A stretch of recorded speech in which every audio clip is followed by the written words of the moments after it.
Labdien visiem! Varbūt darīsim tā, ka, ja kamēr es stāstu kādam kaut kāds jautājums rodas, tad jūs paceļat roku un mēs uzreiz mēģinām atbildēt uz jautājumiem, jo citādi man ir tendence aizrauties, un tad es varu ļoti ilgi runāt, un beigās jūs neuzzināsiet atbildes uz sevi interesējošiem jautājumiem. Es sākšu ar tādu garlaicīgo daļu. Sākumā mēs drusciņi noskaidrosim jēdzienus, par ko mēs runājam. Un viena no tām lietām, kad ir jāatšķir to, kas ir zinātne un kas ir publicistika. Tātad es pārstāvu zinātni, un tad ir... Ja mēs tagad gribēsim uzgooglēt kaut ko par Kerbedžu zintu vai par Lūznos muižu, tad visticamāk mēs atradīsim daudz interesantus faktus, un visdrīzāk tā būs publicistika. Ar ko zinātne atšķiras no publicistikas? Nu, no vienas puses tad tā ir tāda... Zinātnieki ļoti bieži saka, es nezinu. Un, jo jebkura pagātnes rekonstrukcija prasa faktus, un mēs vācam kopā faktu kaut kādas drumstalas, un ir jo tālāk pagātnē mēs skatāmies, jo tātad sadrumstalotāka ir aina. Laiks, par kuru mēs runāsim, nav ļoti tālu, bet tik un tā informācijas par to ir ļoti maz.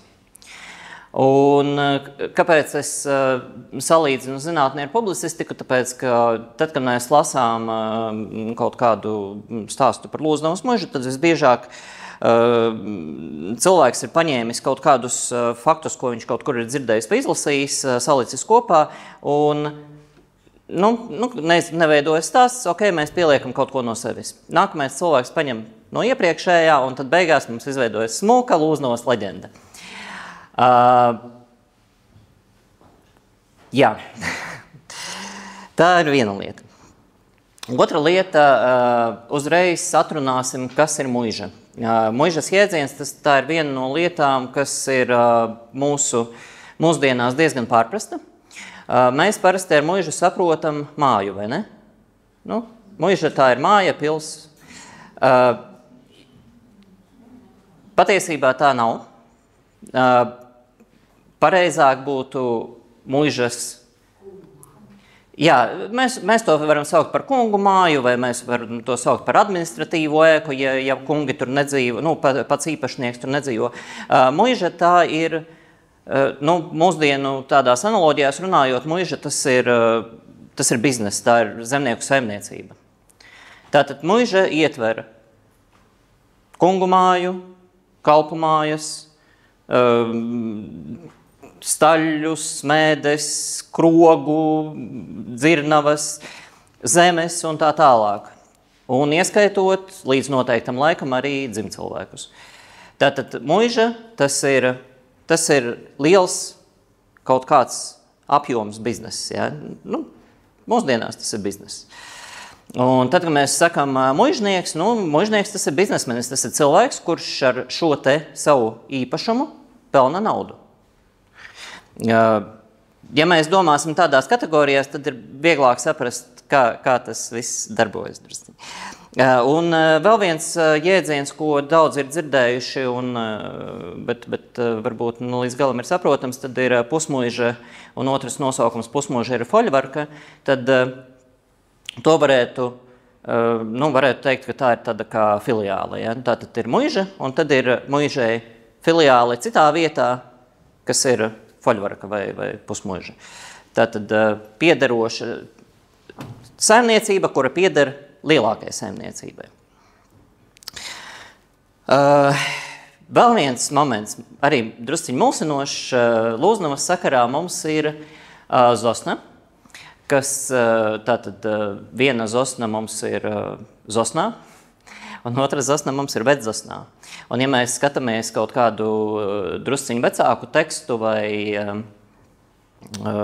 historiogrāfiju, tad ļoti bieži tad, kad raksta Zosna, tad mēs nezinām, par ko iet runa. Jo Latgalē vispār ir diezgan raksturīgi, ka viens un tas pats vārds ir dažādām vai apdzīvotām vietām un pat muižām un tā tālāk. Piemēram, ir 2 Dukstagala muižas, 2 Zosnas muižas. Mēs šodien runāsim par to Zosnu, kas ir Vecdzosna.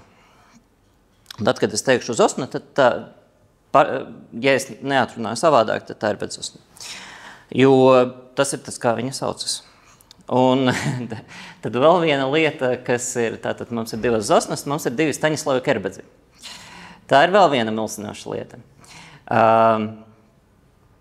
Es drusciņu vairāk stāstīšu par Kerbedziem, bet īsumā tad bija ceļu inženieris, Sanpēterburgas ierēdnis, Staņislavs Kerbedz, kurš nopirka šo te muižu. Un tad bija otrs Staņislavs Kerbedz, kurš šeit saimniekoja. Un tie ir dažādi cilvēki. Mēs vienkāršībai sauksim par Kerbedz vecākais vai seniors un Kerbedz jaunākais. Labi, garlaicīgā daļa garām.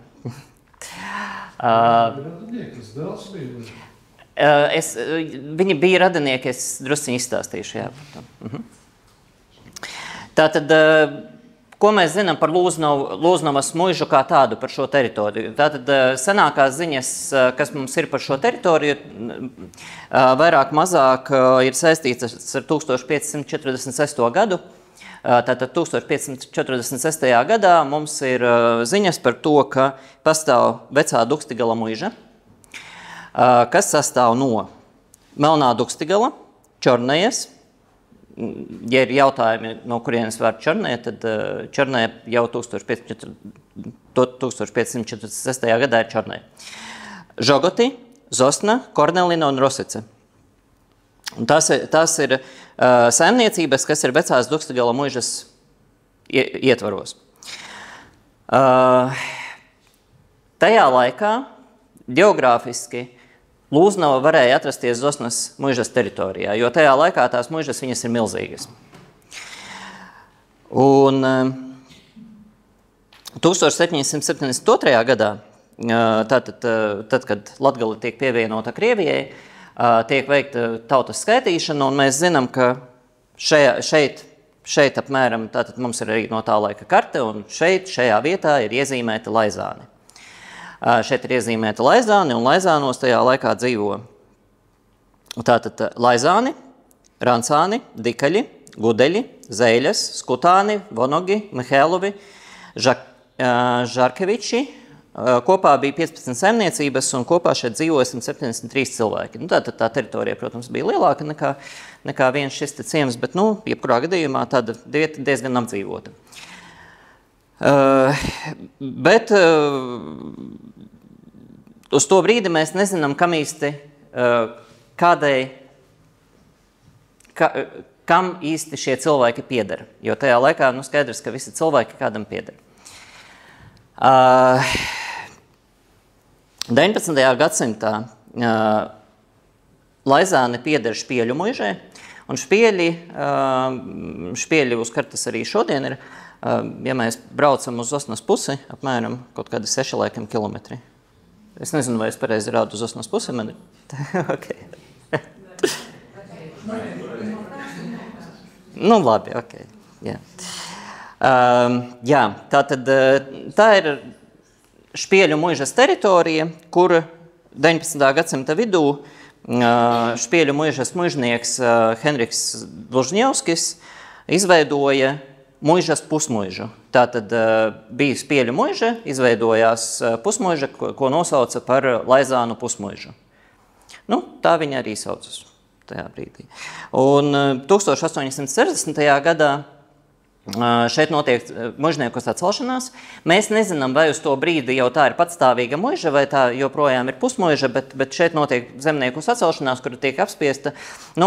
kā mēs zinām, tad nākamajā gadā jau būs zemnieku brīvlaišana un tur būs vēl aktīvāka tā situācija ar zemniekiem un sarežģītāka, bet pagaidām tā. 1870. gados tātad Laizānu jau muiža pieder Juliānam Dlužņevskim, Henrika Dlužņevska brālim, bet saprotam, ka tātad dažreiz viņu sauc par Dlužņevu, no kurienes arī vārds Lūznava, bet tas nav oficiāls nosaukums. Dlužņeva, tas ir, Dlužņevski, Dlužņeva, tas tāds, niknējam angliski, kā niknējam. Varētu teikt, atvasinājums. Un skaidrs, ka pārsvarā tie ir poļu muižnieki, kas dzīvo un lieto šo jēdzienu, un poļiem to Lūznavu ir baigi grūti, Laizānus atvainojos. Laizānus ir ļoti grūti izrunāt. Poļu valodā nav tādu skaņu, un tāpēc Dlužņeva viņiem ir vienkāršāk.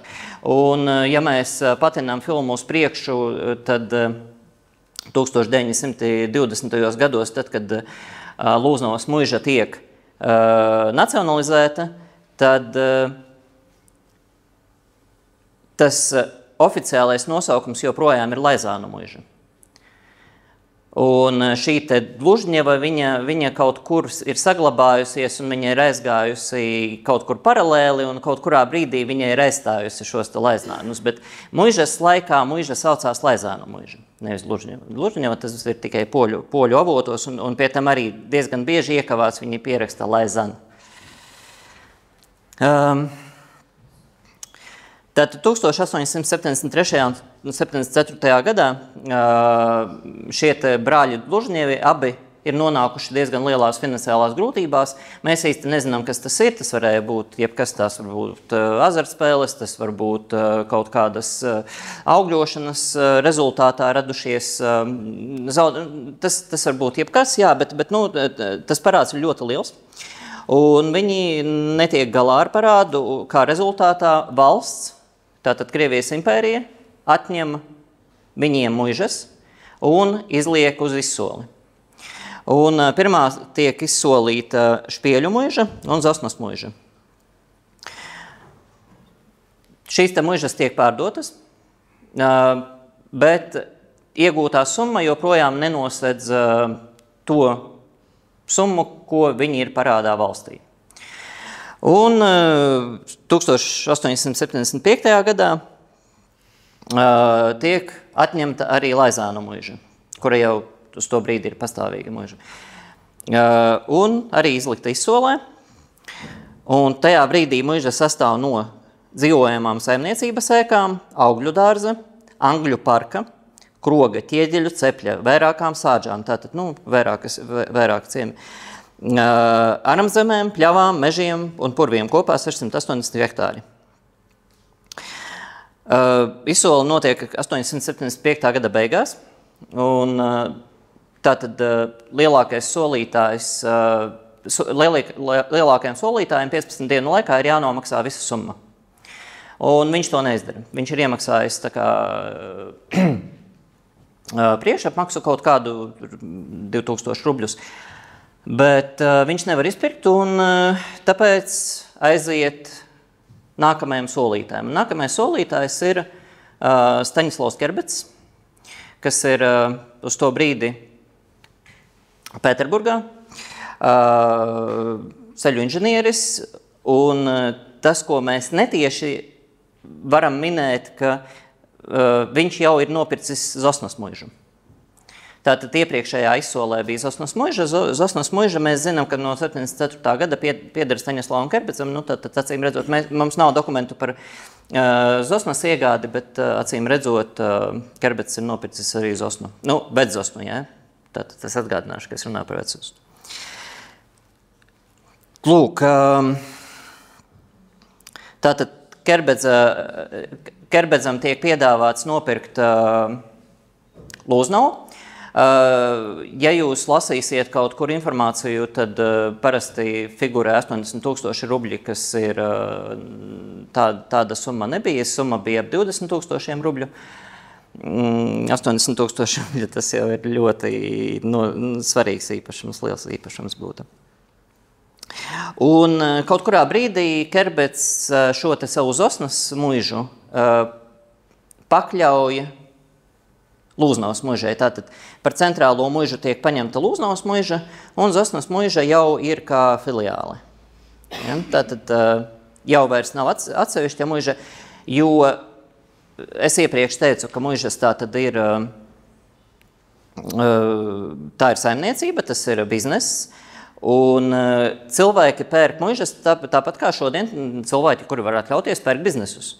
Viņš šeit neplāno nedzīvot, ne pats, nezinu, laukus art, viņš ir nopircis šo te muižu, jo viņa nes ienākumus. Un tāpēc administrācija sanāk Lūznavā, un tad apkārtējās saimniecības tad strādā jau no Lūznavas.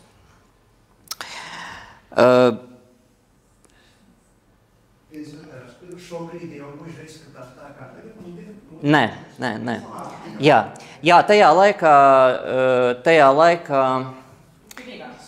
tur ir sarežģīti, jo tās ziņas, ko mēs zinām par to, kā tajā laikā izskatījās muiža, mums ir no 1925. gada. Un, tā tad ir 50 gadi pagājuši. Jā, es drusciņi varbūt tad izstāstīšu, kas ir tas, ko Staņislavs Kerbets šeit, Staņislavs Kerbets vecākais, šeit iespējams ir darījis. Mēs arī precīzi nezinām vispār neko, kas mums ir minējumi. Tātad es jau minēju, ka muiža tiek nopirkta kopā ar Angļu parku. Tātad parks kaut kāds jau ir. Te pašā laikā, šeit ir tā slavenā dīķu sistēma, ja par to gan jau katrs ir dzirdējis, tad, tātad septiņi man šķiet, kopā savienoti dīķi, tur vienotā sistēmā, tur cirkulācija, ūdenskritums, viens dīķis ir izbatonēta pamatne, lai varētu peldēties, lai nav pa dūņām jābrien, jā. Un tad tā sistēma ir pietiekuši sarežģīta. Kā tie dīķi ir veidoti, tāpēc varētu domāt, ka Staņislavs Kerbets bija iesaistīts šo te dīķu sistēmas veidošanā kā inženieris, jo tas, ar ko viņš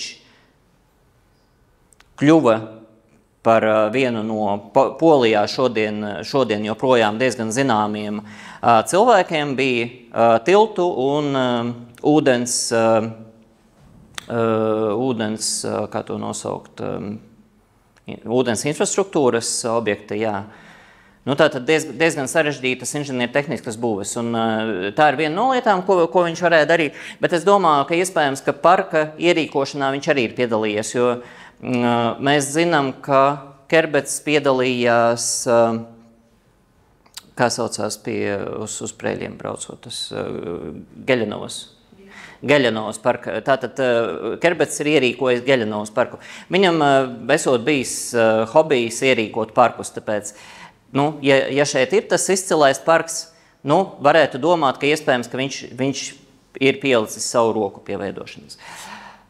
No 1925. gada tiem materiāliem mēs zinām, ka Kerbets ir no Zosnas atvedis sāktu celt baznīcu, un uzcēlis viņu par muiža sēku, par kungu māju.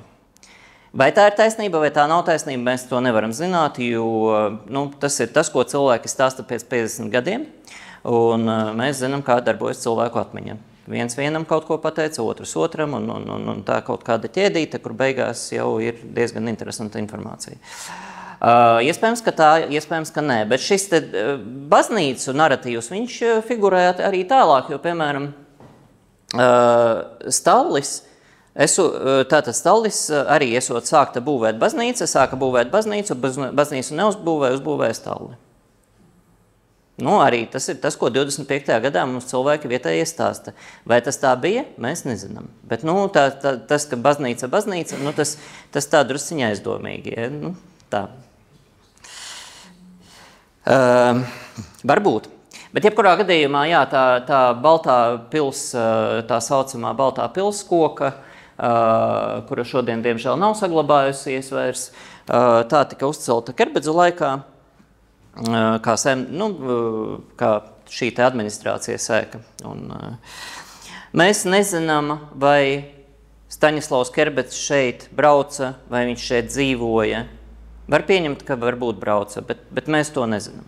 Ja, tas ir minējumu tādā sfērā. Un ņemot vērā, ka Kerbedzam ir diezgan daudz muižas. Latgalē viņam pieder arī Riebiņi. Viļānu muiža ir Kerbedza sievas tēva īpašums. Tātad tur parasti jau viss notiek Viļānos. Un Viļānos gan mēs zinām, ka viņi ir braukuši un dzīvojuši. Tātad, jā, un arī Polijā vairākas lielas muižas, tiešām lielas muižas. Tāpēc, vai viņi šeit brauca? Iespējams, ka kādreiz brauca. Iespējams, ka tiešām tur brauca iekārtot parku vēl kaut ko un tad dzīvoja šeit. Iespējams, ka brauca uz kaut kādām, cilvēki dažreiz vasarās vienkārši no Sanpēterburgas, tie, kas strādāja Sanpēterburgā, paši mazāk, bet sūtīja ģimenes uz Latgali, lai vienkārši padzīvo svaigā gaisā. Jo cilvēki, kas dzīvo un strādā Sanpēterburgā, dzīvo nepārāk labos ekoloģiskos apstākļos. Tajā laikā visa ražošana koncentrējas lielajās pilsētās. Sanpēterburga ir lielākā impērijas pilsēta, un visa ražošana ir tur. Un kā tajā laikā notiek ražošana? Principā, lai darbinātu jebkurus mehānismus, mums vajag dedzināt kokogles. Dedzinot kokogles ir milzums izmešu, un mēs varam iedomāties, kas darās gaisā. Smogs ir pastāvīgi, tā ir ikdiena. Tātad gaiss nav caurspīdīgs, nav caurredzams. Bez cepures uz ielas iziet nevar. Tāpēc cilvēki no Sanpēterburgas brauc uz Somijas tādām tuvākajām un tukšākajām vietām uz Latgali. Tāpēc, ka Latgalē rūpniecības praktiski nav. Un kopš ir izveidots dzelzceļš, pie kura būvniecības, tad, kad būvēja Sanpēterburgas Varšavas dzelzceļu, tad Staņislavs Kerbedz, par kuru mēs runājam, kurš bija Lūznos īpašnieks, uz šī dzelzceļa bija atbildīgs par tiltu izbūvi. Un tātad tiek uzbūvēts dzelzceļš, un viņš sāk iegādāties īpašumus Latgalē. Iespējams, ka viņi tiešām šeit brauca atpūsties. 1899. gadā Staņislavs Kerbedz mirst, un šī vieta nonāk kopā ar pārējiem viņa Latgales īpašumiem nonāk meitas Jauģēnijas īpašumā.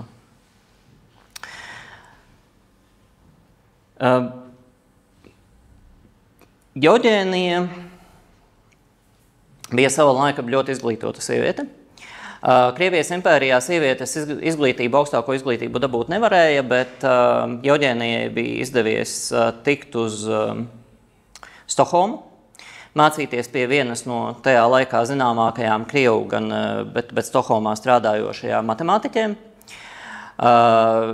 Tātad universitātes izglītība. Jauģēnijas māte, Marija Kerbedze, bijusī Janovska, Viļānu īpašnieka meita, bija kaislīga gleznotāja, un meita ir arī gleznotāja, un apgrozās gleznotāju aprindās. Runā daudzās valodās, grozās augstākajā sabiedrībā, un kā tev pateikt, pieklājīgi sirksts ar mecenātismu neizklausās labi. Bet, jā, jūtas filantropiski. Tas, tā problēma, ko pamana Jauģēnija, kad mākslas studenti Sanpēterburgā, Varšavā studējot, tajā laikā skaitās normāli, nevis normāli, bet tā kā vajadzīgi vai neizbēgami, ka tad, kad tu studē mākslu, tu brauc plenēros uz Itāliju. Un ne visi to var atļauties. Ne visi studējošie arī no aristokrātijas var atļauties aizbraukt uz Itāliju. Tāpēc tas, ko piedāvā Eugēnija, ka mums ir skaistas vietas Latgalē, tas ir tepat, gandrīz tepat. Un sākumā viņa pārbūvē Riebiņu muižu. Tātad Teos Riebiņu muižu nopirka vienlaicīgi ar Zosnas muižu drusciņu pirms Lūznavas 74. gadā. Mēs īsti nezinām, ko viņš darīja Riebiņu muižā, bet tātad iepriekš agrākos laikos Riebiņi piederēja Veisenhofiem, un tad divi no Veisenhofiem apmeklēja Riebiņus 1800. Es tagad neatceros 70. vai 80. gados, un tad viņi raksta, ka muiža pieder Kerbedziem, bet šeit nekas nenotiek. Šeit ir viss telpas ir tukšas, viss ir pamests, un šeit nekas baigi nenotiek. Tātad ap 1900, nezinu, nu jā, ap to laiku, tad, kad šīs te muižas nonāk Eugēnijas īpašumā, tad viņa liek šīs te muižas remontēt, un Riebiņos tiek izveidota mākslinieku rezidence. Tātad viņa aicina savus draugus no Varšavas universitātes braukt, tātad tiek mācībspēki Varšavas universitātē, braukt ar saviem studentiem uz vasaru, uz šejieni gleznot.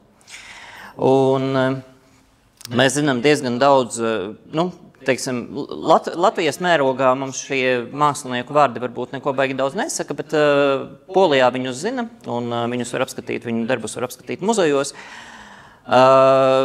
Brauc, starp citu, viens no viņiem ir Čurļonis, to jūs laikam zinat? Jā. Čurļonis rakstīja savam brālim vēstulē, ka baigi forša vieta Riebiņi, tur var aizbraukt un dzīvot, neko nemaksājot, tevi 4 laikam dienā baro, un tad tur ir biljarda zāle, un klavieres, un kas tur vēl, un tā kā baigi forši. Un tu vari strādāt, bet vari arī nestrādāt, un tev par to nekas nav. Tātad Riebiņos dzīvo šie te pavasarām dzīvo mākslas studenti un glezno ap ainavas. Mums ir, Polijā muzejos ir diezgan daudz saglabājušās Riebiņu ainavas. Un atkal Lūznavas muižu Eugēnija sāk apdzīvot. Mēs arī īsti nezinām precīzu laiku, bet ap 1904. gadu šeit kaut kāda kustība ir sākusies. Un tad uz šejieni brauc divi no Eugēnijas draugiem, laulāts pāris.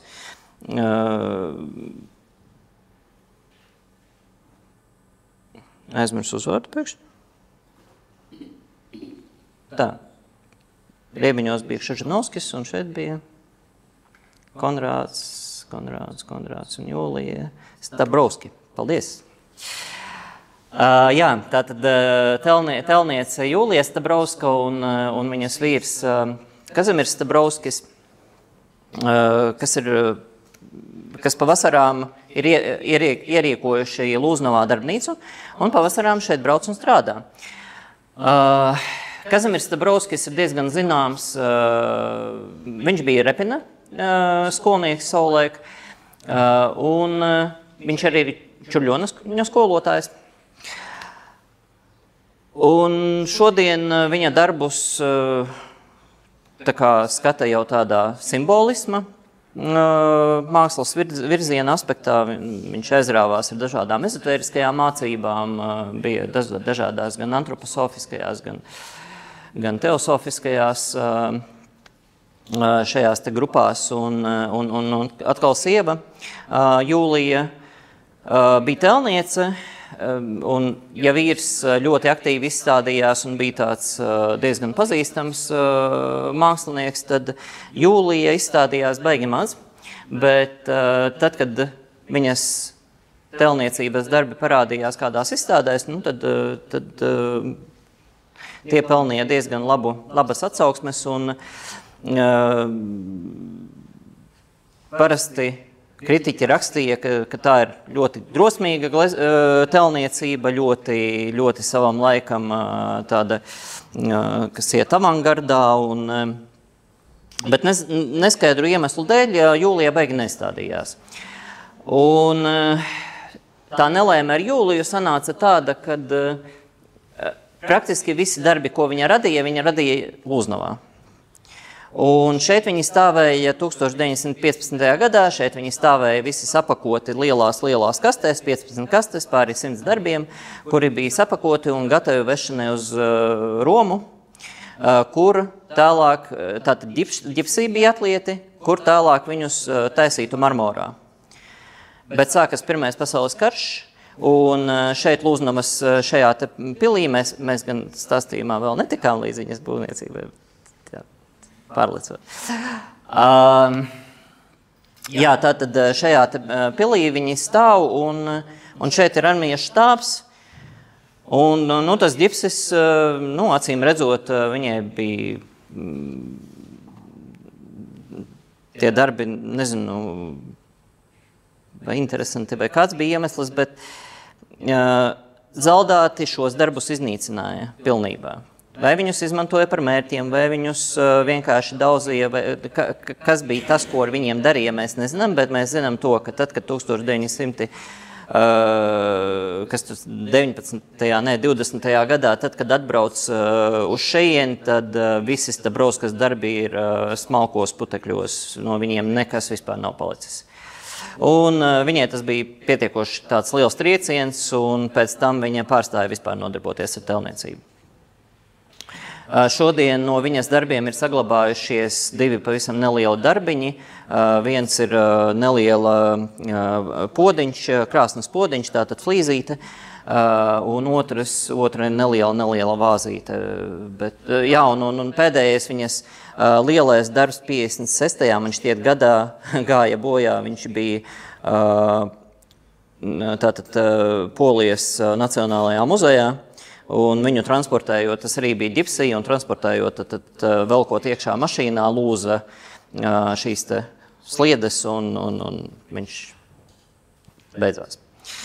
Tā kā, jā, tāds viens drusku traģisks liktenis saistīts ar Lūznavu.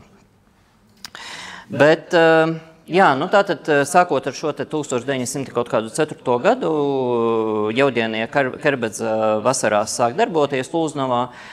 Ap 1905. gadu sāk celt darbnīcu, kur paša Kerbedze pati nodarbosies ar glezniecību. Viņa nodarbojas ar glezniecību, viņai ir vajadzīga sava gleznotava, un sākotnēji tiek uzbūvēta gleznošanas telpa. Šodien šī telpa ir kapela. Pamazām šī te gleznošanas telpa apauga ar citām telpām, un sākumā pirmais stāvs, pēc tam otrais stāvs, un līdz 1911. gadam izaug šī te māja. Ar mājas, tātad mājā mēs zinām, ka ir bijušas ļoti daudz gleznas. Gleznas ir bijušas gan no vietējiem māksliniekiem, tātad vietējiem māksliniekiem, es domāju, poļu māksliniekus, kas strādāja Lūznavā un Riebiņos, gan arī no dažādām, no Krievijas, no Itālijas, no Polijas atvestām gleznām.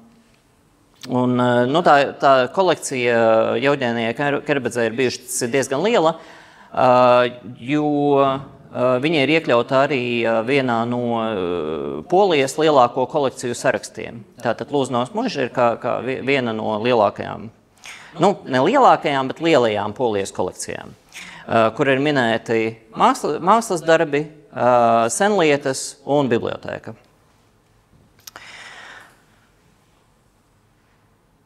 Ar šo te mākslas noformēšanu mužā nodarbojās Kazimirs Stabrovskis, tātad pats gleznotājs, izvēlējās kokārt, kurkārt, un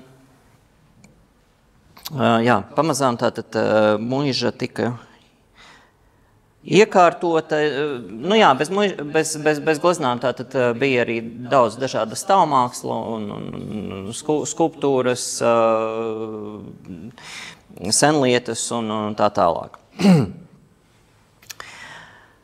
Un jā, nu tad Jauģēnija Kerbedze pati šķiet, mēs arī precīzi nezinām, bet šķiet, ka viņa vasarā šeit dzīvoja. Mēs zinām par to, ka Stabrovski šeit dzīvoja, par Kerbedzu mēs īsti nezinām, bet šķiet, ka viņa šeit vasarā dzīvoja.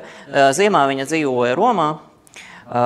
Viņai bija milzīga villa gandrīz pašā Romas centrā, un nu, bija arī Varšavā īrēt dzīvoklis, un tad ziemās pārsvarā tur. Nu, un vēl jau arī Sanktpēterburgā, jo vīrs strādāja Sanktpēterburgā.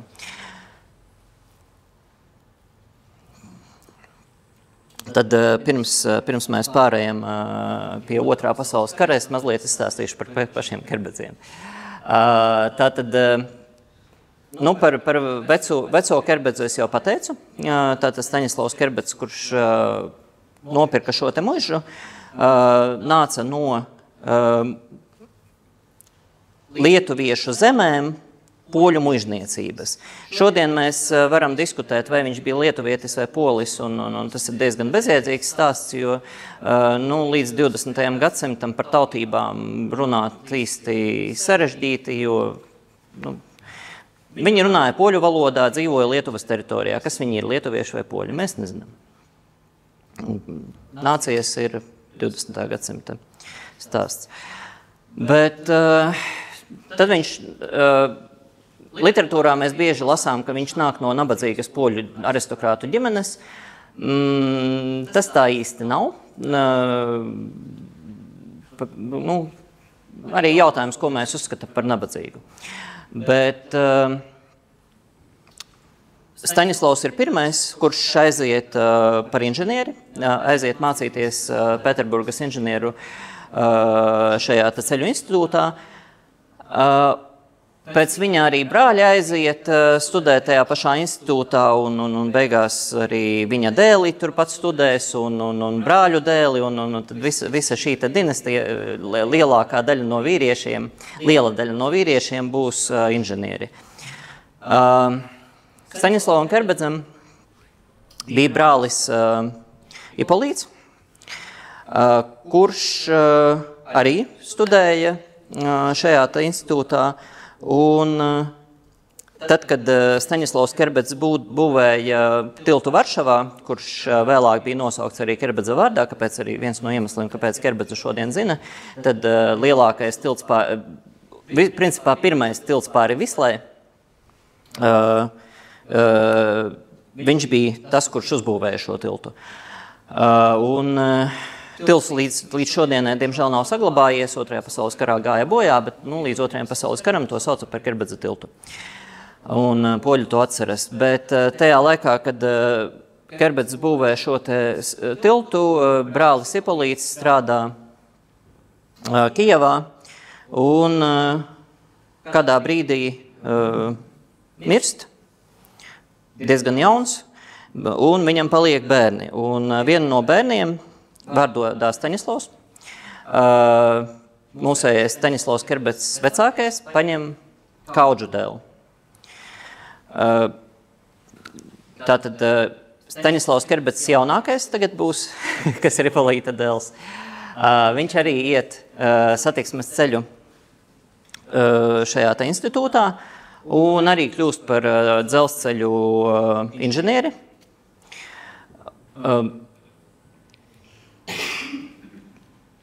Viņš nodarbojas ne tikai ar dzelzceļiem, bet arī ar uzņēmējdarbību dažāda veida. Un kādā brīdī viņš kļūst arī par, kā Harbina latviski teica saucas mūsdienās. Labi, izlaidīsim. Bet jā, viņš kļūst par austrum Ķīnas dzelzceļa priekšnieku. Diezgan daudz strādā Ķīnā. Dzīvo starp Ķīnu un Sanktpēterburgu. Un kādā brīdī kļūst arī par starptautiskās finanšu bankas direktoru un tā diezgan tādos augstos amatos, arī ministrijā augstos amatos strādā. Starp citu, Staņislavs Kerbedz vecākais ik pa laikam pildīja arī ceļu satiksmes ministra pienākumus. Tātad abi Staņislavi Kerbedzi ir diezgan augstās pozīcijās, abi ir ceļu inženieri, un nesajaukt viņus ir diezgan grūti. Lai vēl vairāk saputrotu situāciju, tad Staņislava Kerbedzam vecākajam tātad ir šīta meita Jauģēnija Kerbedze, kura piedzima Viļānos 1858. gadā, Viļānu muižā, kristīta Viļānu baznīcā, un krustevs ir imperators Aleksandrs II, kurš gan neatbrauca pats uz Viļāniem, bet tā kā par krustevu tā vai tā kļuva. Un kādā brīdī Jauģēnija Kerbedze un Staņislavs Kerbedz jaunākais apprecas un izveido ģimeni. Tad mums ir šī te Jauģēnija, kas ir centrālā šobrīd, centrālais aktors.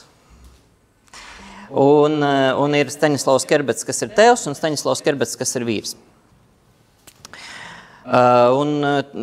Protams, tad, kad Jauģēnija Kerbedze sāk pārvaldīt šīs te muižas, tad Staņislavs Kerbedz jaunākais arī brauc uz šejieni, arī šeit, tad, kad no darba brīvajos laikos viņš šeit arī dzīvo.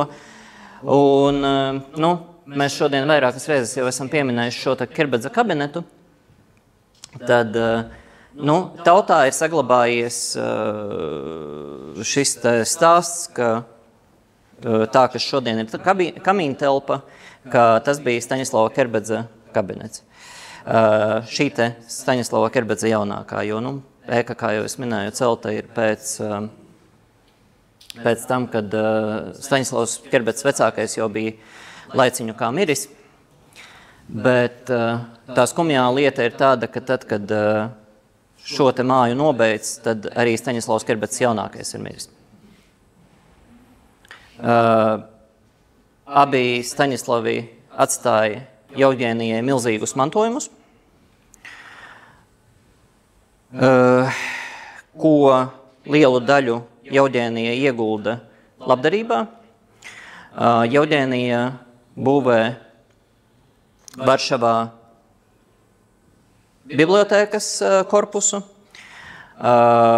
sanatoriju, dažādas citas sociālas iestādes, un šodien Jauģēniju Kerbedzu Polijā atceras kā mecenātu.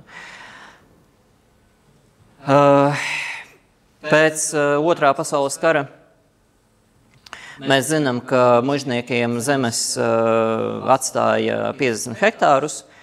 Vispārējais tiek iekļauts valsts zemes fondā, bet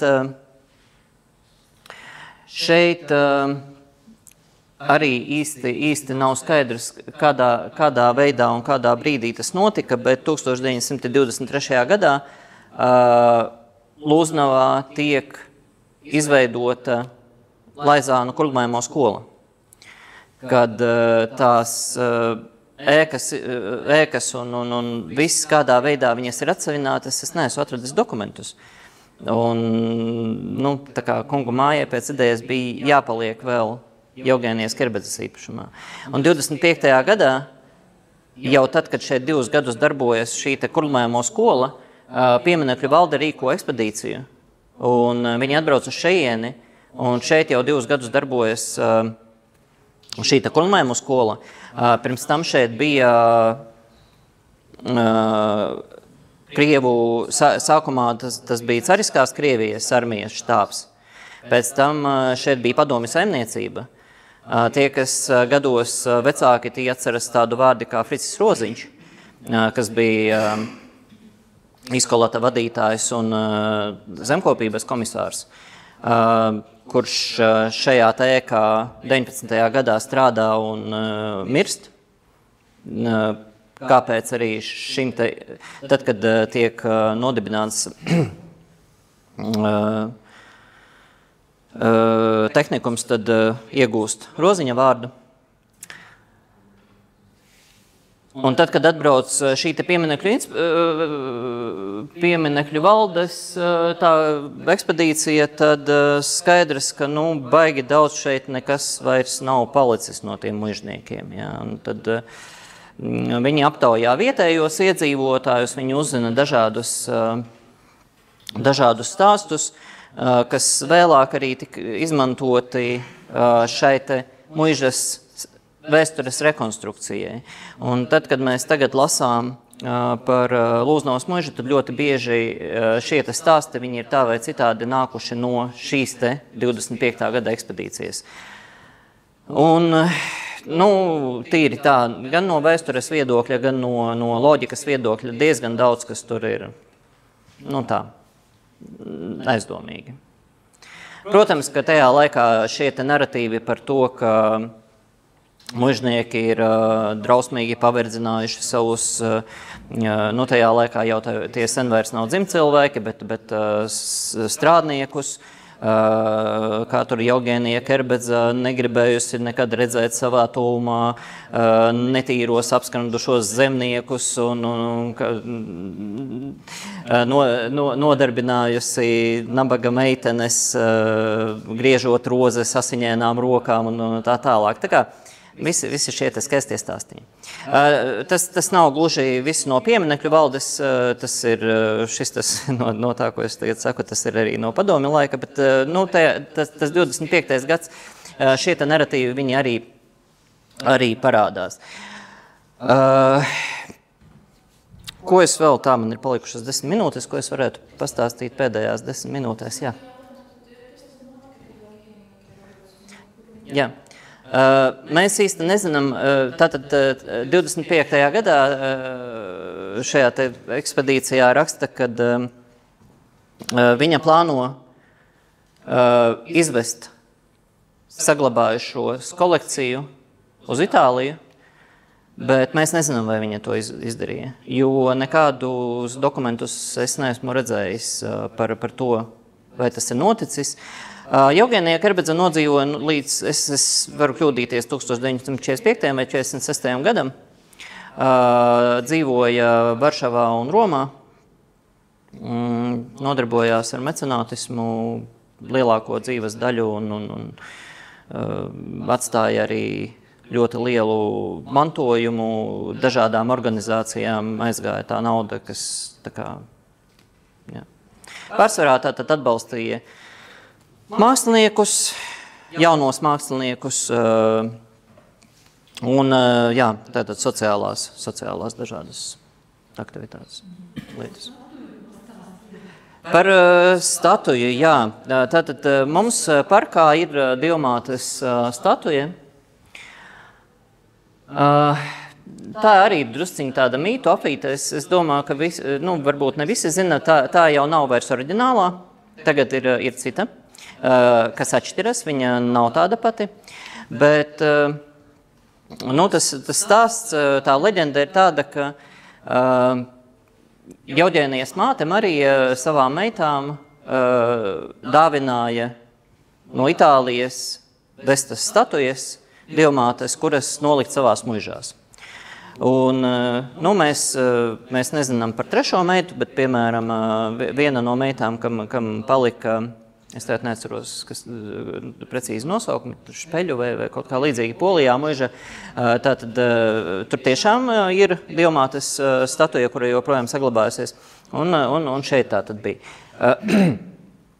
Tas ir tādā, iespējams, ka tas ir vienkārši tā brīža mode, ka mēs lūdzamies nevis pie krusta, bet mēs pie Dievmātes lūdzamies.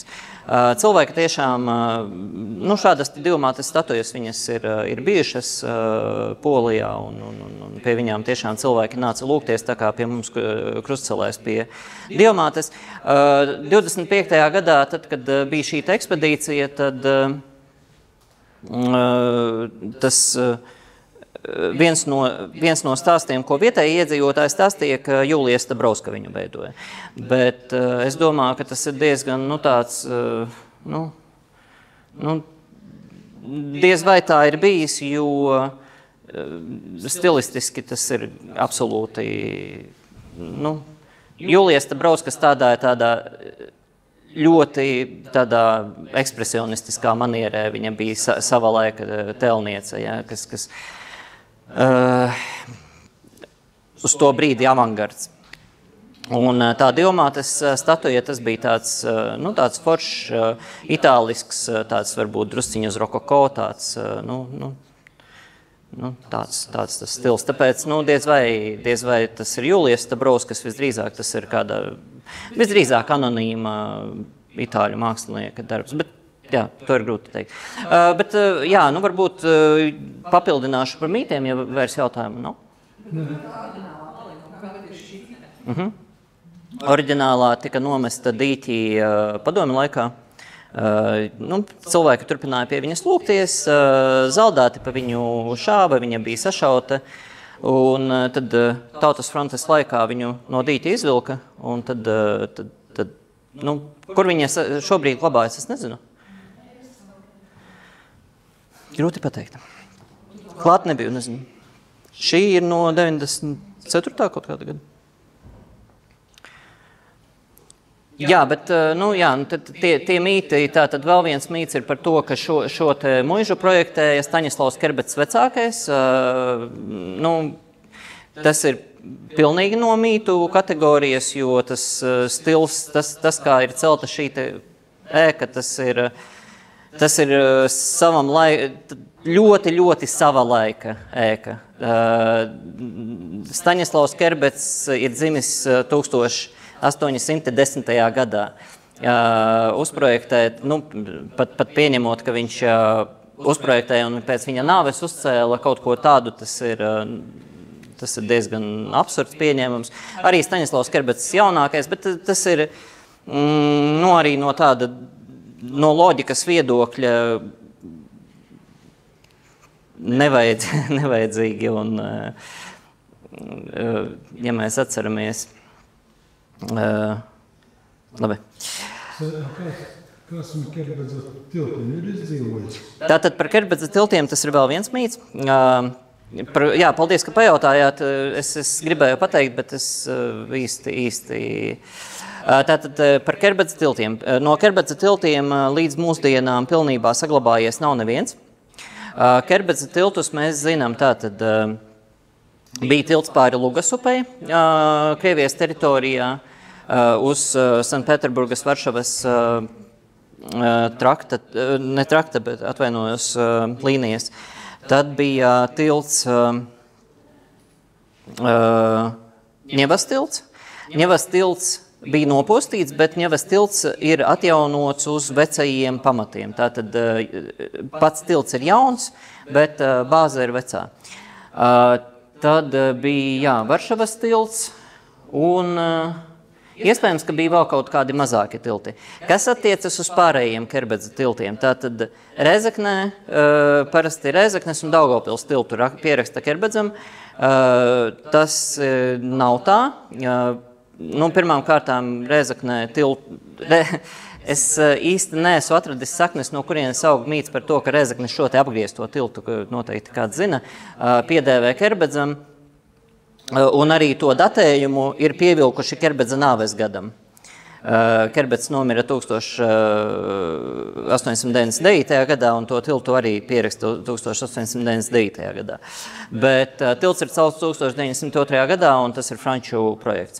Pie tam projekts, kuru tobrīd būvēja pa visu Krievijas impēriju. Šādi tilti ir saglabājusies daudz, kur mēs ar sievu ik pa laikam kaut kur viņiem uzduramies, un ļoti reti, kad tā kā vizuāli viņi izskatās ļoti, ļoti identiski.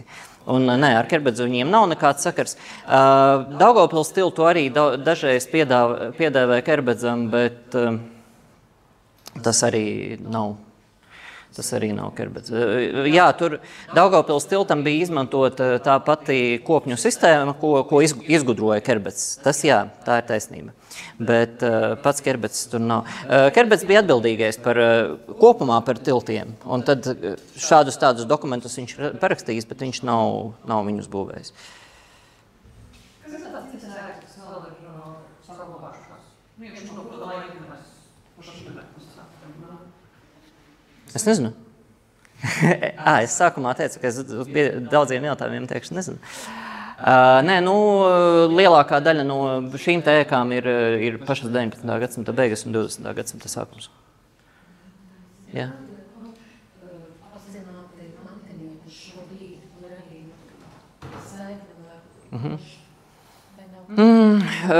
Pašiem, tātad Jaugēnijai Kerbedzei, tā dzimtas līnija viņa ir aprausies, viņa nav turpinājusies.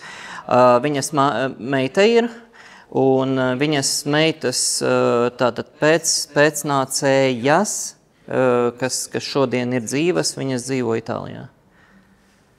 Bet vispār, jā, tie Kerbedzu zari, viņi tādi diezgan apskaldīti, viņi skumji.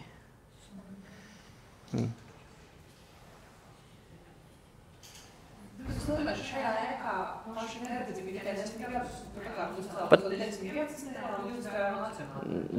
Tātad Kerbedzi bija līdz 1915. gada vasarē. Jā. Drusciņ savādāk. Mēs nevaram runāt par to, ka viņi šeit bija no 11. gada līdz 15. gadam.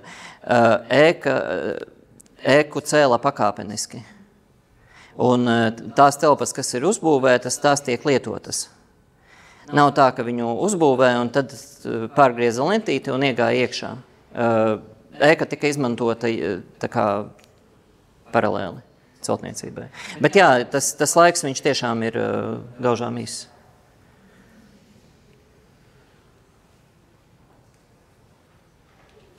Ja jautājumu vairāk nav, man palikušas 25 sekundes.